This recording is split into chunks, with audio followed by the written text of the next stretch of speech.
Hello there, ladies and gentlemen. Moltrap here, and I am coming at you with Klazart alongside. He's come out of hiding. Well, actually, he came out of hiding last week to do the OSL finals, but he and I are going to be doing the MSL finals, the grand finals. And yes, this is none other than the Clash of the Titans, Flash versus Jaedong. Basically, the two best StarCraft players in the history of the game facing off here again in another best of 5. They actually met in the MSL finals last season, and this season they're meeting in the MSL finals again. It's going to be an epic rematch, best of 5. Starting off on the map Triathlon. And Klazart, how have you been? I'm cool, I'm good, I'm excited to be here, and excited to be doing this dual commentary, which I haven't done in a while. And excited to see what's going to happen between Flash and Jaedong, considering what we witnessed at the OSL finals, and probably we'll be talking about that. So if you haven't seen the OSL finals, please go watch it on Wild Attack or John747 or on my account or wherever, because they will be spoiled for you.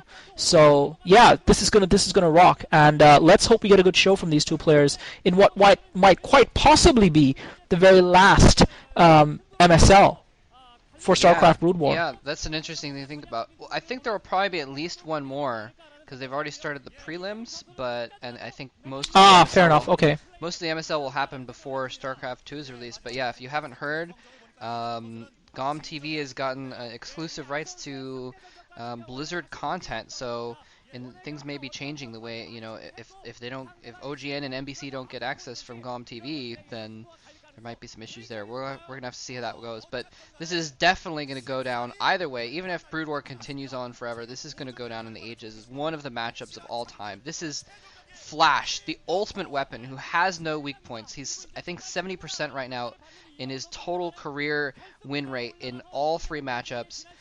He is just ridiculous. It is just insane. He got to both finals this season. That does not happen very often. That the same player actually manages to get to the finals of both series, or both Star Leagues rather, and he actually did not win the OSL finals. I was predicting that Flash would win the OSL finals, and I was thinking he'd win the MSL finals as well, but he's actually shown some weakness lately, losing to effort, and this is the first time all season that we've seen any sign of weakness from him. He wins almost every game, and then suddenly this last week he's lost a few games to effort. Now they're showing Jaedong on the screen, who also has been basically winning every single game. So not only do we have both of these guys, the best players ever, playing each other, but they're both in top form as well, which is such a rare occasion to see both players at their peak playing against each other.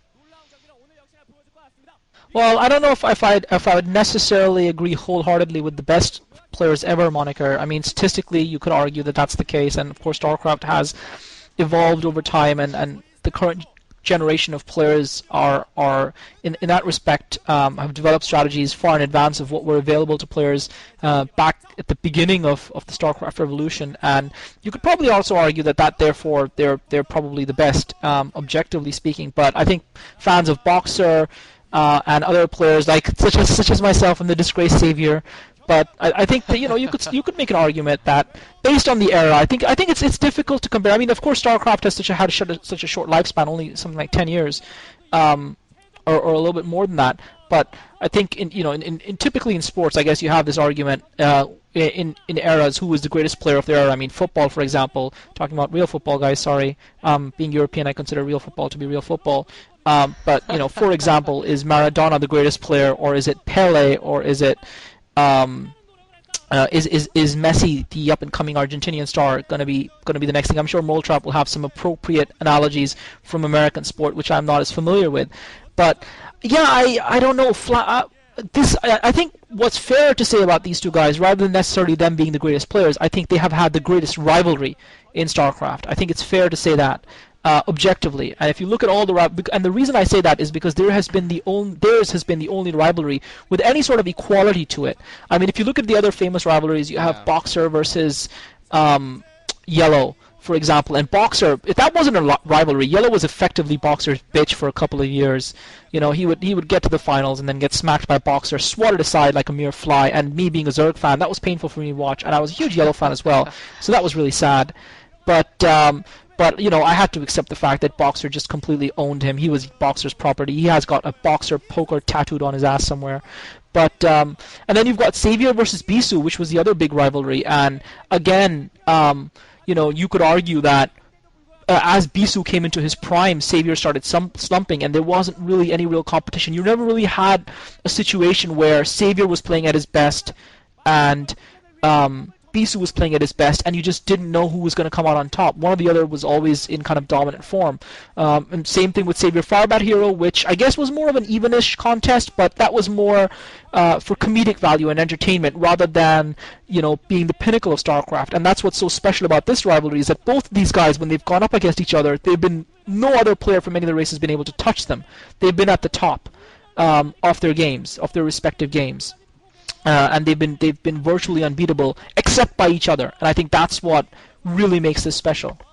Yeah, and that's pretty much what I was getting at when I was pointing out that they were the top, is that we're basically going to see the highest level play ever in the game. Because yes, you're right, things progress, and you can't make too much comparison between players of different ages. But as far as the this is the culmination of Terran versus Zerg versus the culmination of Zerg versus Terran. This is the top level that the play has ever been in these two players.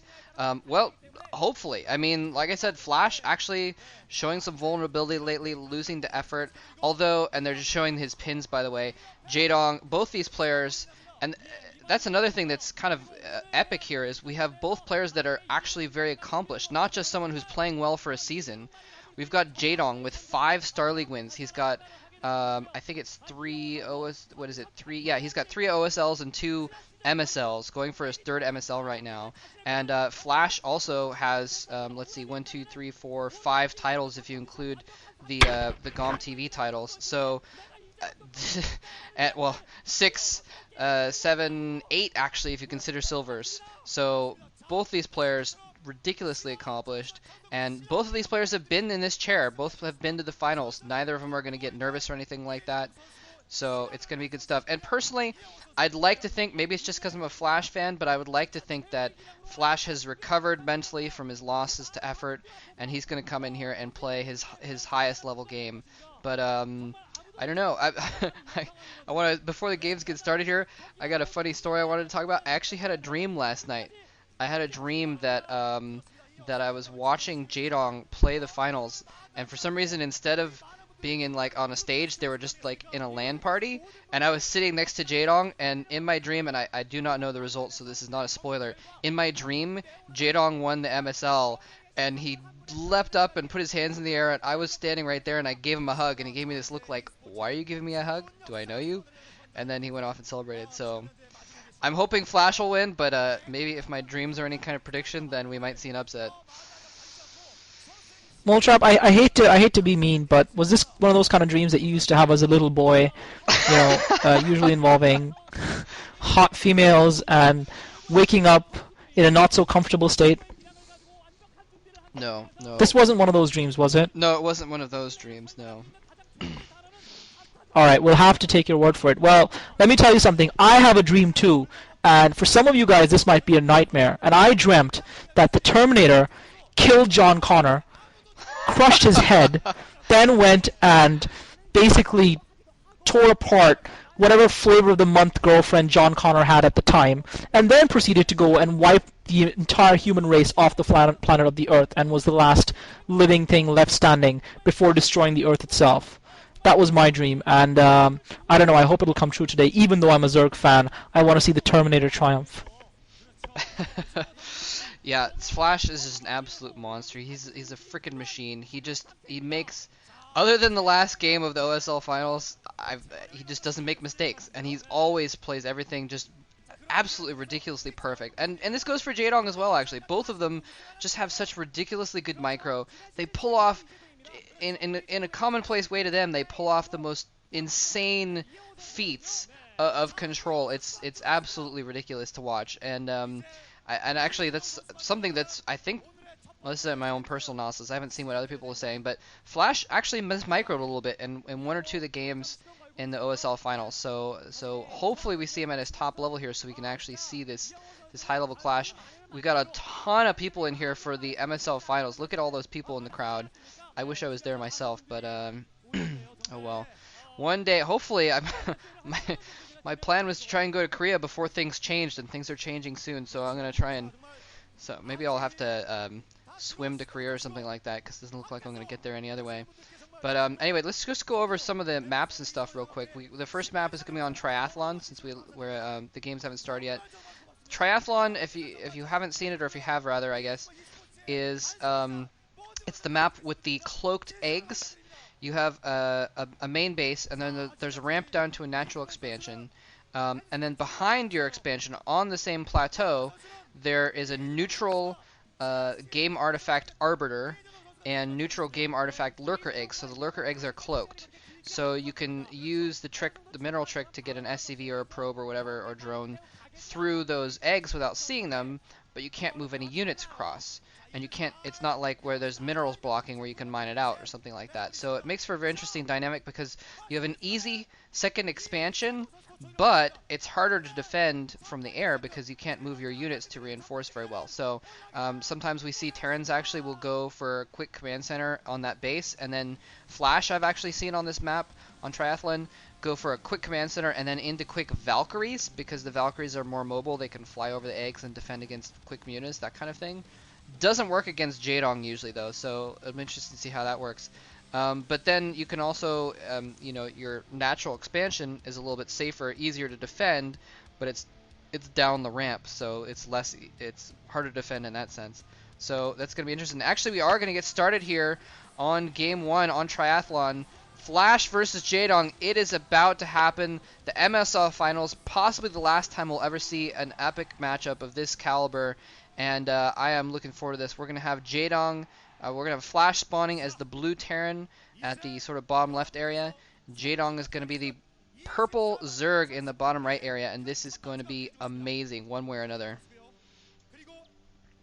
Yeah, this is going to be absolutely huge. I was going to say, just referencing the previous tournament, and I'm just wondering what sort of frame of mind Flash is in. I mean, coming into this, he would have probably been the favorite to take both the OSL and the MSL, but now that he's lost to Effort, who arguably is not the same caliber of Zerg versus Terran player as perhaps Jaedong could be argued to be. I mean, I haven't looked at the statistics exactly. I'm sure it's pretty close, but I think most people would accept that Jaedong is, considered to be. Jaedong scouting just in the wrong direction to begin with. He's scouting northwards.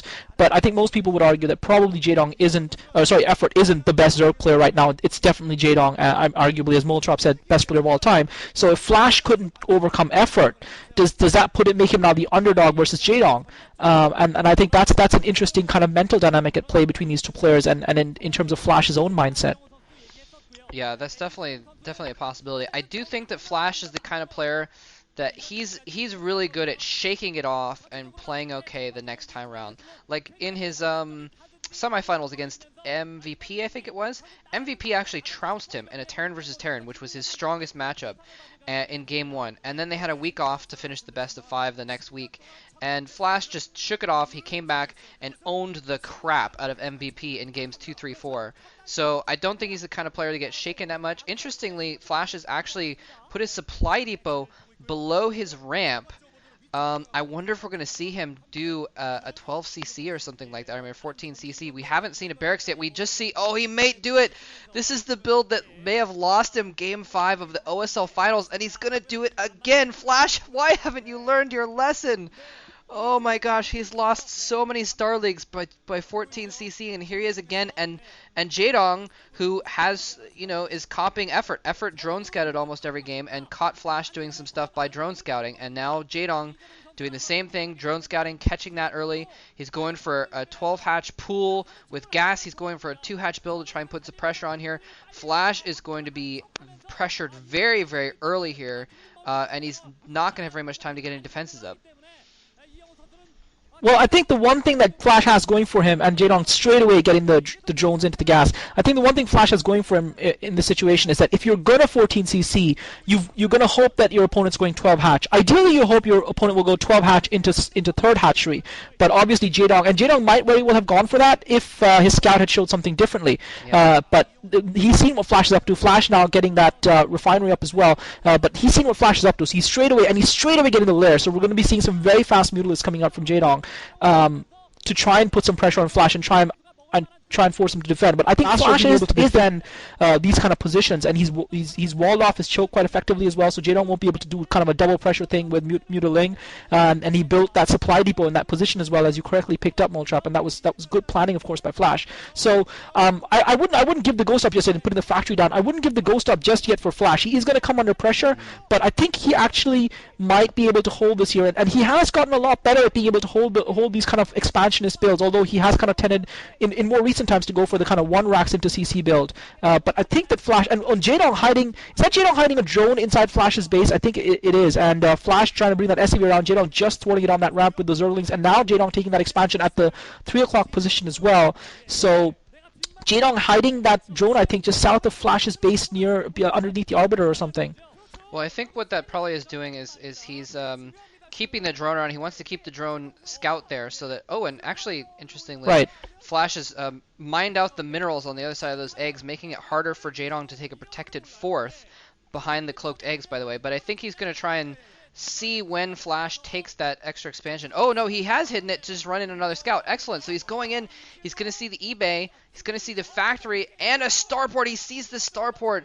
And this is the build that Flash did on Game 1. Well, it's similar to the build he did on Game 1 of the OSL Finals, actually, where he went for a quick Valkyrie build, basically. And it looks like he might be doing something similar here. Going for a fast command center. I'm not sure, though, because we haven't seen the armory yet, so it's hard to tell.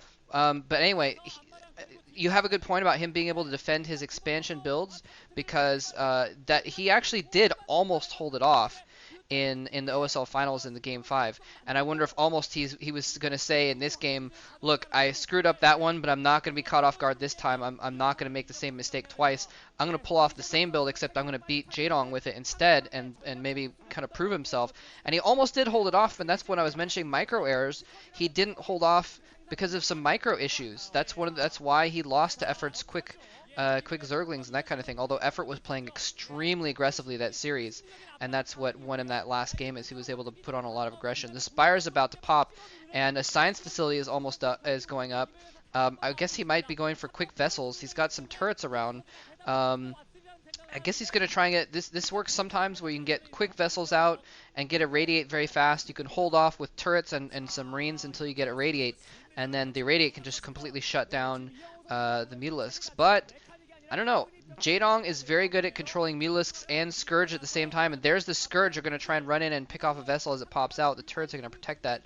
But it's going to come down to a lot of micro if Flash can protect that vessel or not.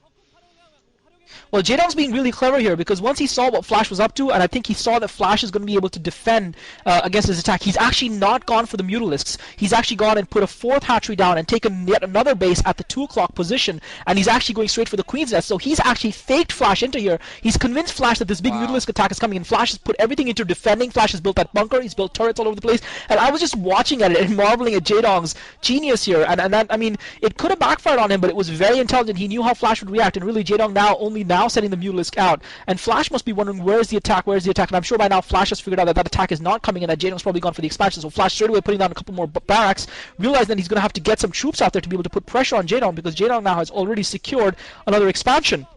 And is trying to take the economic lead, getting that Queen's Nest down as well. And I think that's it. And Flash now with the scan is going to see that he's seen the Queen's Nest go down, so he realizes that Jaedong already with the hive starting. So Flash knows that probably Jaedong hasn't spent too much gas on those Mutalisks that he would have gone for with the 3 hatcheries that he had up. So he's actually made Flash spend a lot on defenses, and that's actually quite clever. But Flash has got that science vessel out. He's got barracks number 4 building. He's going to have a decent group of medic and marines out. Jaedong doesn't have too much on the ground right now in terms of units, and I'm not sure if he built a Hydrus den or not, but he's going to need some defenses in play to hold Flash off, because Flash needs to put some pressure on Jaedong here before Jaedong's economy runs away with that game. He's now just starting to get that gas up, and once Jaedong has that gas up, he's going to be in an even stronger position in this game right now.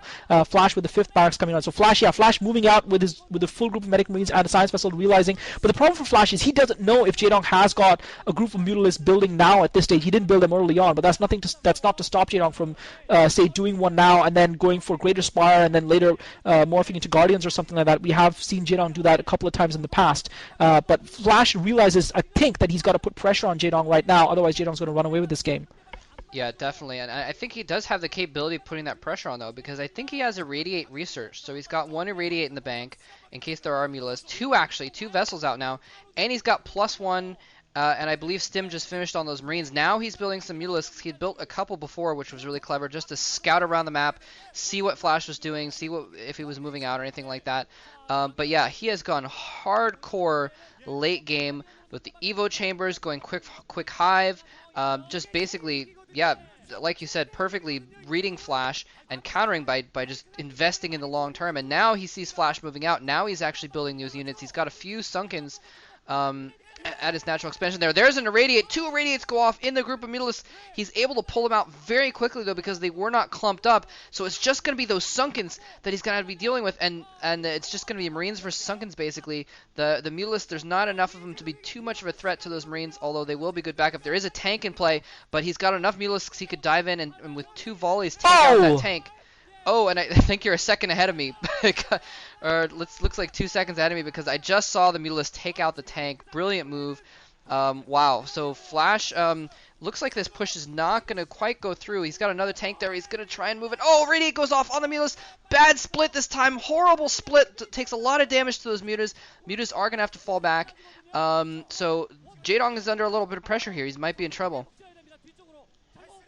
Yeah, Jaedong's it's going to come pretty close. He's got 2 Defilers Mound going up there, so I guess he wants to get probably Plague and Swarm together, or Plague. Yeah, he wants to probably get Plague and Swarm together. Now he's going to split well on that, a second and Radiate this time around. Flash looks like he's ready to move in. Jaedong is getting more Sunkens building in the lair, and his Sunkens are well layered, so it's difficult for Flash to hit them all at the one time. Jaedong takes out another Science Vessel, and he's also trying to bring in the Mutalisk from up top, getting some Zerglings coming around. This is going to come very close, whether or not Jaedong's going to be able to hold his defense right now. Flash has got more reinforcements streaming in as well. Jaedong trying his best. He's still got a couple of Sunkens up, a couple more Sunkens pop. Flash with only a handful of Marines left. He just might have enough to... He doesn't. He's forced to pull back. Flash is forced to pull back and wait for his reinforcements, right? But as soon as those come in, he's going to come in for a second attack, try and finish Jaedong off, I think. Before Jaedong finishes, he's going to run in with everything in attack move, and he realizes that he needs to finish Jaedong off now. He's got more reinforcements streaming in, but now Jaedong has got the Defilers out, and he's got the Swarm, and surely Jaedong is going to be in a position to take this game out. That Siege Tank gets taken down. Flash, and the other thing that Jaedong did that was so brilliant was that he kept picking up those Science Vessels, which means that that Flash didn't have the level of irradiance that he needed. Another Plague as well, so Jaedong using the dual Defiler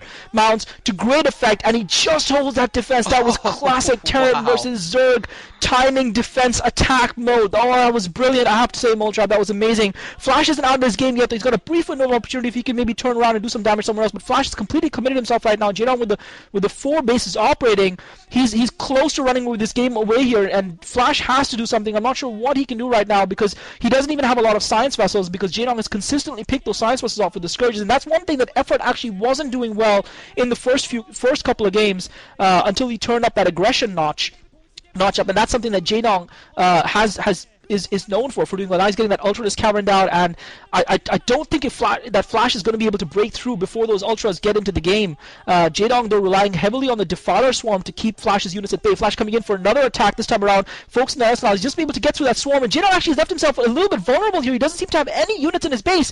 He's now pulling those Mutalisks and Scourges back. This might be horrible for Jaedong. It looks like he's going to actually lose his natural. His natural is going to completely go. He should have had some Lurkers in play here. This is horrible play by Jaedong. He's just thrown away an advantage. Plague now coming in from the Defiler. He's got some Mutalisks up there as well. He needs to get another Plague in. He gets it on the Science Vessel. Then he's managed to get in all the Medic and Marines. And Jaedong's still in huge trouble, but he's managed to use that Plague to hold Flash off. But Flash has leveled that game off by taking that expansion down, although Jaedong did have the advantage of that extra gas for quite some time. And that Scourge running over a lot of Medic and Marines is probably going to take one of the Science Vessels on. It does. But I've got to say, that was sore for Jaedong. I cannot believe he left himself so open there. I guess he felt Flash would go for another expansion, feeling that the natural was impenetrable. But Flash kept focusing on the natural and took it down. Wow, that was absolutely amazing. I can't believe it. Yeah, Jaedong, he got the Defilers out, and he just defended with like 8 Lings under Swarm, and then didn't get anything else. He just was trying to hold out for the Ultralisks, I guess. He didn't have anything at all. And Flash, with just a few fire bats, was able to burn those lings up and move straight into natural expansion. Now he's going back in for another shot. There is always eating plagued. Eating plagued Zerglings so he can get enough energy for a swarm, and probably going to cast another plague, though. He's just got plagued vessels, so they're in danger, but the radiate going off on the Scourge. This is some crazy play back and forth. He's got the fire bats taking the front, going up the ramp, taking the first shots against those. An Ultralisk is out, but there's no defilers right now. He doesn't have any defilers in his main to cast a swarm on that ramp, which is what he needs. He needs a swarm and an Ultralisk on that ramp, and a drop going down on the extra expansion as well, and that is behind the eggs. I think he's probably killed those eggs so he can reinforce there, but he doesn't have any units at all. Flash is taking in all the drones. Jaedong has been reduced in the last couple minutes from 4 bases to 2, and from Defiler tech to basically not having the gas to support anything. He's got a few Ultras popping out here. He's got one last chance to hold off this push and try and rebuild this base, but he's gonna, it looks like he's gonna lose his Evo chambers at the very least. Jaedong heaving a sigh of frustration. Looks like he thinks he's been beaten because he has not been able to hold anything off. Now things have completely turned around. Flash running away with 3 bases, and Jaedong now with just 2 and 1 that's just a hatchery now with nothing mining. Complete rookie mistake from Jaedong. Complete, and Flash cannot believe it that Jaedong left himself wide open. He didn't rebuild any Sunkens, and that's just classic greed StarCraft, when you just don't want to spend the units or spend the resources on building a few more units or getting those lurkers out, or it's just complete greed tech. Jaedong is in such a strong position after he held that attack from Flash, and I guess he felt that Flash would back off and try and consolidate his own position or try and attack somewhere else, and Jaedong just left nothing at his main, and his natural was just Flash walked over it in seconds.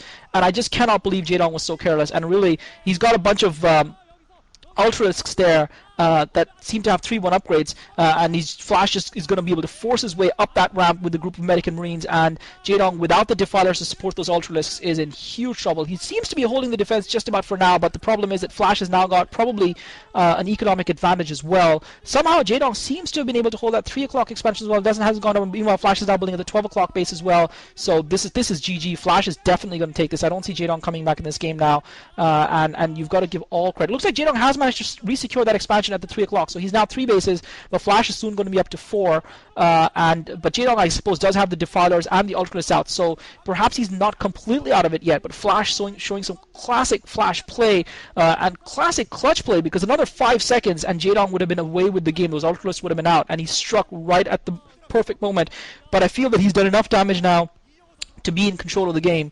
and he's done enough damage also to Jaedong's economy. Now Flash moving out with a couple of dropships as well, Jaedong running scared all over the map, and Flash dominating. Yeah, absolutely insane. And I mean, most, I don't know, if it was any other player but Flash, if it was a lesser player, I might think that what just happened there, that was kind of weird with the Scourge flying over the... Anyway, I don't think Flash is going to let him back into this game. Flash can play aggressive when he needs to, and here he is exactly doing that. Putting a drop on. He's going to kill the Nidus Canal. He kills the Nidus Canal off, so there's not going to be any reinforcements to that top base. And Jaedong GG's. Jaedong GG's. Flash has taken game 1. Absolutely ridiculous, and I thought that he had missed his timing when he went in there and the Swarm and the Plagues got down just at the perfect moment to hold off that attack. I thought, oh man, Jaedong has just run away with this game, and like you said, there was still one more timing before the Ultras got out, before Jaedong got any units out, and Flash did just swoop in there with a few fire bats that I think made the difference, enabled him to take out that expansion, and just completely turn things upside down from the way the game was before that moment. That was ridiculous. It was brilliant, but I mean, the thing about StarCraft, at Pro StarCraft at this level, is that invariably you find once a player gets an advantage, they don't let go. They really don't. And reverses at this level are so rare. But that was a Hail Mary from Flash if I've ever seen one in my life. That was it. Yeah, and it's interesting that Jaedong didn't have, because all he would have needed was, something underneath his swarm. I mean, he had a few things. Yeah, but, anything. But right. He just didn't have anything. He didn't even have Zerglings. He didn't even have Zerglings. He didn't even rebuild the Zerglings that for his natural. He built more Zerglings later on, but that was too late. He didn't even have Zerglings to stay under those swarms because Flash just walked through those first 2 swarms outside of Jaedong's natural. He walked right through them because there was nothing under them. yeah, let's see what happens in game two. GG.